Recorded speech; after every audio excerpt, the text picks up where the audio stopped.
Okay, my friends, this is just an extra little bit for fun. I put out on my community tab, I asked this, help me understand how you watch my channel. Thank you. And I'm going to show you something pretty awesome here in just a moment. I watch Daily Brief every morning, just the Daily Brief, that's 2%. I watch the 3 big stories every evening, but not the Daily Brief, and that's 5%. I watch everything you publish. About half of you said 45% said yes. And then I watch sporadically as topics interest me. I understand. I do that with some people too. That's fine, 48%. So for those of you who are watching, even something like this title that says, this is clickbait, here's something that I saw was interesting and helps us understand a little bit of what's going on in Russia. Okay, Peskov said about Putin's unique brain. I saw this on Sunday, and I was going to work it in, and I was like, yeah, it doesn't really fit with the rest of what I'm talking about, but here we go. According to Peskov, Putin far surpasses the mental capacity of other Russian officials and demonstrates expert knowledge in almost every topic. Okay, what's going on?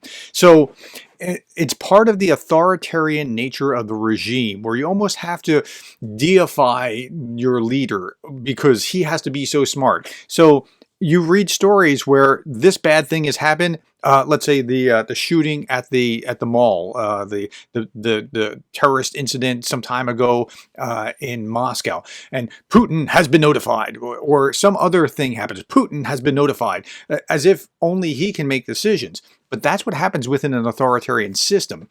He will tell you everything about mechanical engineering or in general anything. This is unique. I can't explain to you how and where it comes from, but it's a fact, Peskov shared his thoughts. He operates with so much data and information, and he operates with the same efficiency both early in the morning and after midnight, Peskov said. Okay, so but this kind of thing like this is why they have the pictures of him like wrestling a bear or playing hockey and scoring all the goals, or riding horseback shirtless to look tough.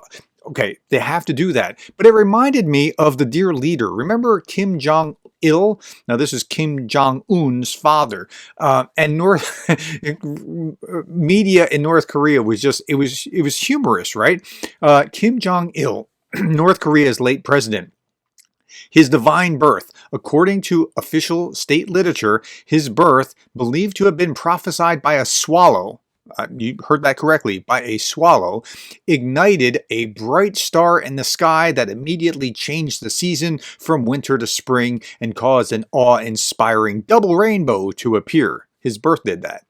His golfing prowess. Pyongyang media outlets reported in 1994 that Kim scored a record-breaking 34 or 38 under par on a regulation 18-hole golf course. Now, if you don't know what that is because you're not a golfer, that's insanely incredible. Like, not credible. Okay? To achieve this amazing score, according to reports, he nailed 11 holes in one. More impressive than that, Kim accomplished this eye-popping 34 on his first ever golf outing. So he never played the game, but, hey, 11 holes in one, no biggie. I'm Kim Jong-il. The score was verified by 17 of his bodyguards, who were all on hand to congratulate him. And they all verified the story because they wanted to live. According to state media, Kim was regarded as the world's greatest statesman. Government channels claimed his birthday was celebrated across the globe, and nations screened films and held festivals in his honor. You remember when you celebrated Kim Jong-il's birthday and you wore the tracksuit or maybe the zip-up outfit for him and had the bear hair? Yeah, it didn't happen. Okay? Fashion star. A North Korean newspaper once reported that Kim had become a world-renowned fashion icon after his suits, typically khaki pantsuits that zip down the middle, had become a global style phenomenon. The article apparently quoted an unidentified French fashion expert as saying Kim Jong-il mode, which is now spreading expeditiously worldwide, is something unprecedented in world history. Well, it would be unprecedented if that actually happened, that this became like fashion icon, but that's not what happened. So what's going on here? Why do they build these guys up? Well, they build them up because they kind of have to, because all authority and power is centrally located within this guy. Now, it reminded me, and I've been watching the Olympics, and it reminded me of this, like, if you can't, okay, so this is a weightlifter from Kiribati. I hope I'm pronouncing that right, but It reminded me of this. Oh, it's not going to work. Yeah. Well, but at least he can be stylish about it at the same time and draw attention to himself. And hey, he's got some flair, right? Yeah. He's gonna be a story for a little while, and he made it to the Olympics, so good on him. Where's Kiribati? It's out here in the middle of the ocean between Australia and the Americas. Like you have to really, really, really, really zoom in order to see where Kiribati is, and there it is. Whoops, I missed it.